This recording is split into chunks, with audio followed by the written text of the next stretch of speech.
किरदार पे हैं आज?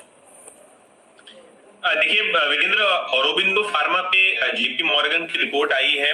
उनका औरोबिंदो फार्मा पे ओवरवेट कॉल है।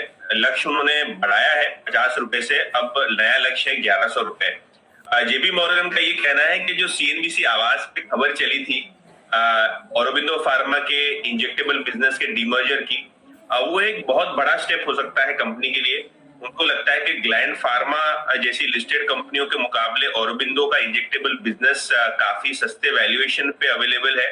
इसके अलावा उनको लगता है कि जो इंजेक्टेबल बिजनेस है कंपनी का, वो अपनी सेल्स डबल कर सकता है अगले 3 सालों में उनके ग्रोथ प्रोजेक्शंस के हिसाब से। और अगर कंपनी डीमर्जर अनाउंस करती है अपने इंजेक्टेबल बिजनेस का, तो एक बहुत ही ज्यादा बड़ी अनलॉकिंग शेयर होल्डर्स के लिए उनको दिखाई दे रही है। और ये इवेंट पे उनकी नजरें रहेंगी क्योंकि इससे एक री रेटिंग औरोबिंदो फार्मा के लिए ट्रिगर हो सकती है।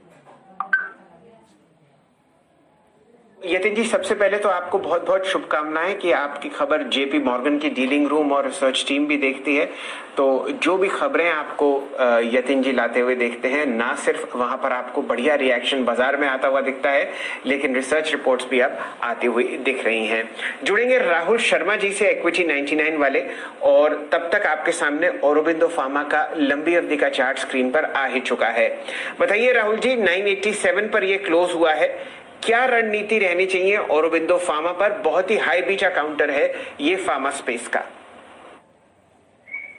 सर देखिए, जैसे कि फार्मा अभी बहुत ही अच्छी तरीके से तेजी में चल रहा है और आने वाले वक्त में भी फार्मा सेक्टर में एक अच्छी तेजी बनी रहेगी। ये स्टॉक जहां पे औरोबिंदो फार्मा हम बात कर रहे हैं, इसने 987 के ऊपर क्लोजिंग दी है। बहुत ही बढ़िया गैप अप ओपनिंग दी थी इन्होंने लास्ट 2 सेशंस में, और मुझे लगता है यहाँ पे चार्ट्स देखे कि जिस तरीके से ये अपने सारे ही मूविंग एवरेजेस के अबव काम कर रहा है, मुझे लगता है कि आने वाले समय में यहाँ पे एक अच्छी तेजी देखने को मिलेगी। और यहाँ पे सर जो टारगेट्स बन के आ रहे हैं वो करीबन 1025 जैसे ही ये ट्रैजेक्टरी क्रॉस करता है, तो ये यहाँ पे 1065 से 1070 के लेवल्स भी देखने को मिलेंगे। यहाँ पे स्टॉप लॉस रखना होगा 965 रुपए का। तो आप ये देखिए, अगर 1075 तक जाता है या सिर्फ 1025 को क्रॉस करता है, तो ये आपको ऑल टाइम हाई टेरिटरी में आता हुआ दिखेगा। चर्चा हो रही है औरोबिंदो फार्मा की। अगर आप फ्रंट लाइन काउंटर्स से ही कंपेयर कर रहे हैं तो औरोबिंदो फार्मा का पीई मात्र 17.4 है।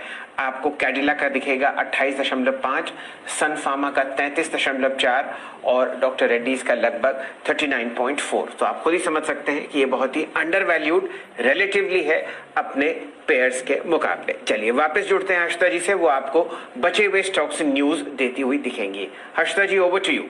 फार्मा फ्लेवर में रहेगा आज फिर सरकार ने दरअसल जो रेमडेसिविर की एपीआई और रेमडेसिविर इंजेक्शंस इंपोर्ट होते थे उस पर इंपोर्ट ड्यूटी हटा दी है। और ये इंपोर्ट ड्यूटी पर जो एग्जेम्पशन मिल रहा है वो 31 अक्टूबर 2021 तक जारी रहेगा। अब इसमें आप ध्यान रखिएगा, Cipla, doctor Reddy's, Cadila, Syngene, Jubilant life, ये वो कंपनियां हैं जो इस बिजनेस में हैं, जो दरअसल इस दवा को बनाती है या फिर भारत में लाती हैं। तो ये इनफैक्ट खबर जो इंपॉर्टेंट है इस समय कोविड की क्राइसिस को देखकर और जिस तरह से रेमडेसिविर की किल्लत सामने निकल कर आ रही है पेशेंट्स के लिए।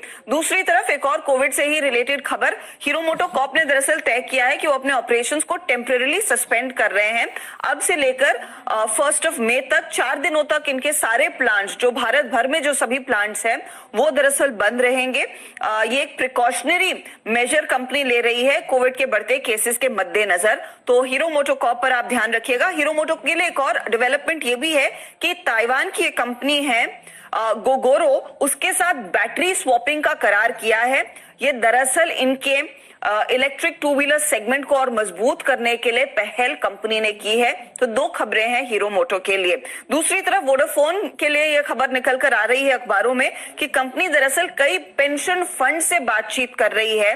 ये लगभग $1 बिलियन तक का कर्ज उठाना चाहते हैं, जो आगे